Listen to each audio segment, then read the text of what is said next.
Well, hi everyone, good morning and welcome to Until the Next Tee. It's Alex coming to you from the Until the Next Tee Nerve Center for the PGA show in 2021. Of course, we're talking a virtual show, and I must say that it's worked out, pretty good so far. So, I apologize for not putting this up last night or for the wee hours of the morning. I was going to do my recap last night, and I went to sleep.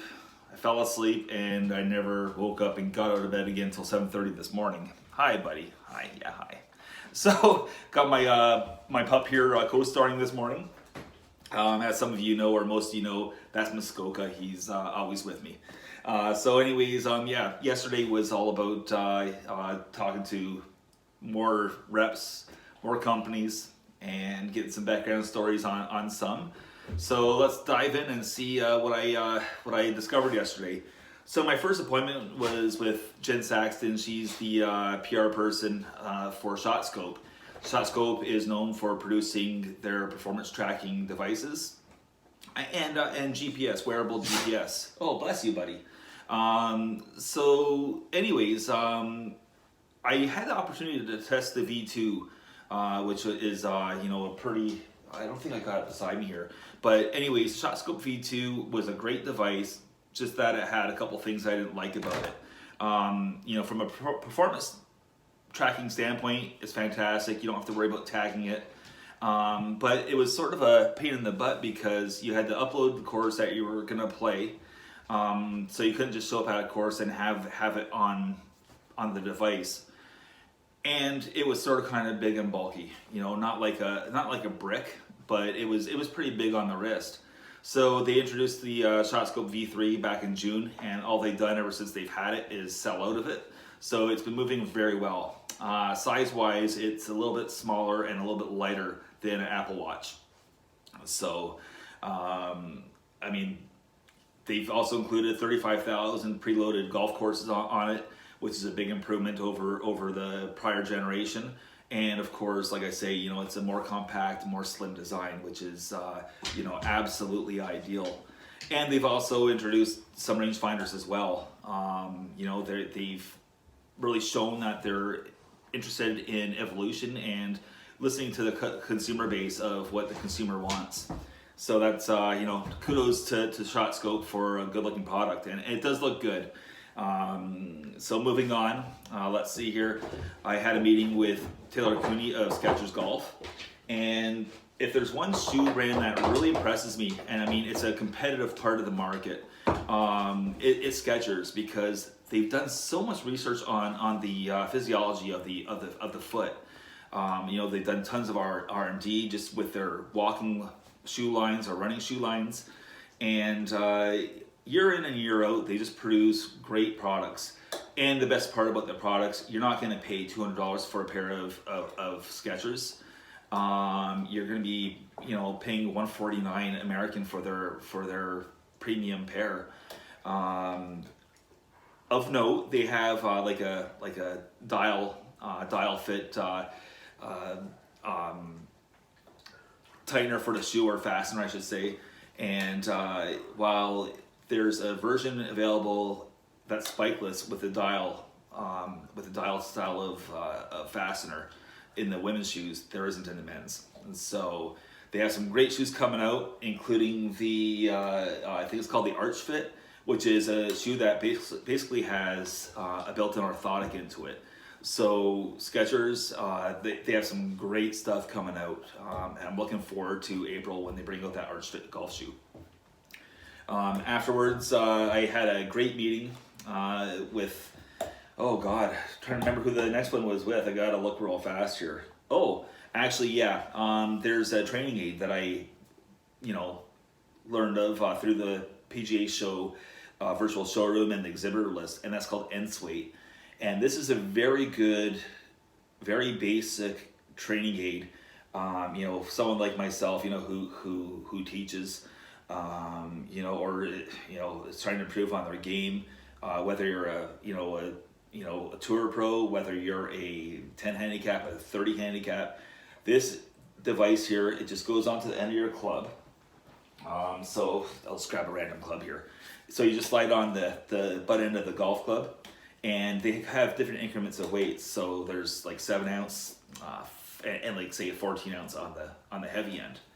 And what it does is it really eliminates the tendency of casting at the top of the swing, and of course getting your club head out in front of your hands through impact, which is a flip and a death move.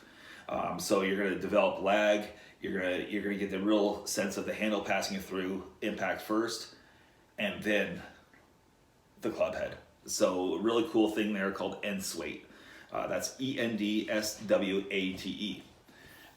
Moving on, I also had a great meeting with Tyler Sheen of Callaway Golf. So Jeff Newton, thank you very much for arranging that and facilitating that meeting. Man, oh man, you know what? The Apex irons this year, if you've always wanted to swing an Apex iron and you were a higher handicap golfer and you were worried that it might be too much club, worry no more. There's an Apex for everybody now. So DCB is a very forgiving, again, you get the advantage of having a forged head, but it's an iron that the higher handicap can use. So now you too can have an Apex iron if you choose to. And then they have the regular Apex, and then they have I think the Apex Pro, I believe it is. I might have messed that up a little bit. But anyways, all you need to know is that when you see a club that says Apex on it from Callaway Golf, you know that you're going to be getting a quality iron and a great iron, a great product. And more of the same with the new Epic line, the Epic Speed, the Speed Max, and Speed Max LS. Again, we're talking about golf clubs that, you know, when you see names on clubs, you just sort of kind of know that it's probably going to be a really good golf club. And that was the case with when I first heard about the new Epic this year.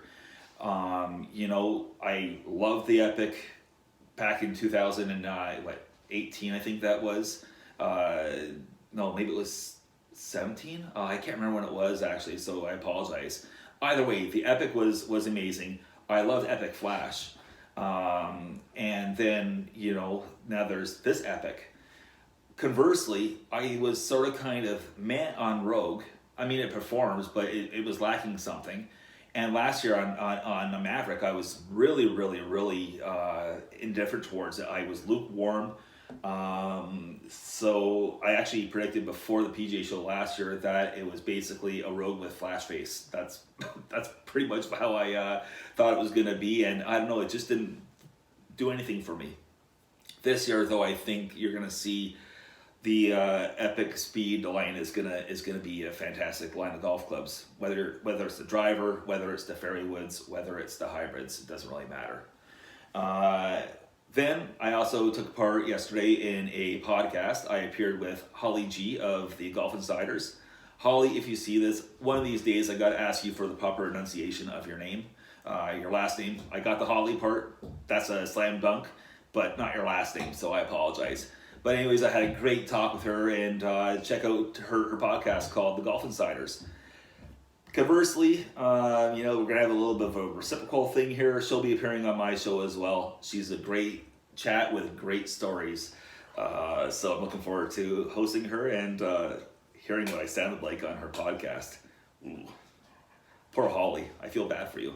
And then anyways, the day pretty much ended up with Cobra. I met with Tom Osofsky, who's the vice president of R&D for Cobra Golf, and he talked me through the entire RAD line, the RAD Speed line. And this is going to be an improvement over the Speed Zone in a lot of ways. In particular, the Speed Zone irons. I wasn't too crazy last year in the address position. I just thought that the cavity just sort of kind of, I know it was too big or it hung out or there was something there. So anyways, and partially that's because of the fast back design of the prior generation that they moved into the Speed Zone. And so they've really cleaned up the look of the irons. They're going to look great in the golf bag. And they don't look like shovels or a bunch of clunkiness or a bunch of mass. And then of course the Rad Speed Metalwoods, holy smokes, you know, everything from the baffler rail in the fairway metals to the split rail and the hybrid, it really helps with that turf interaction, in particular from the fairway. You know, don't really need it from the rough, but the fairway when it's really tight, that's where you're going to really notice it and appreciate that technology. I know that off the deck every year at the PGA show, these baffler rails steal the show, and it's just technology that works. So rad is actually radial weighting. So if you'll see it eventually on the website. I recorded the conversation, or actually Tom did on my behalf, and there'll be a T-Box chatter, video content coming to Until the Next Tee that's going to really tell the golfers out there what this is all about. It was a very educational, well-informed, fun conversation, and I've always had an opportunity. It's almost like a yearly tradition with Tom, where at the PGA show demo day we get together and he talks me through the line. So today's now actually Friday, and I have a pretty light day. I'm going to try to get some last minute appointments in as well. Hopefully I can get hold of other companies, and then I'll be wrapping up the show. So signing off from the Until the Next Tee practice, or not practice center, oh my God, the Nerve Center, it's Alex, and we'll see you on the next tee.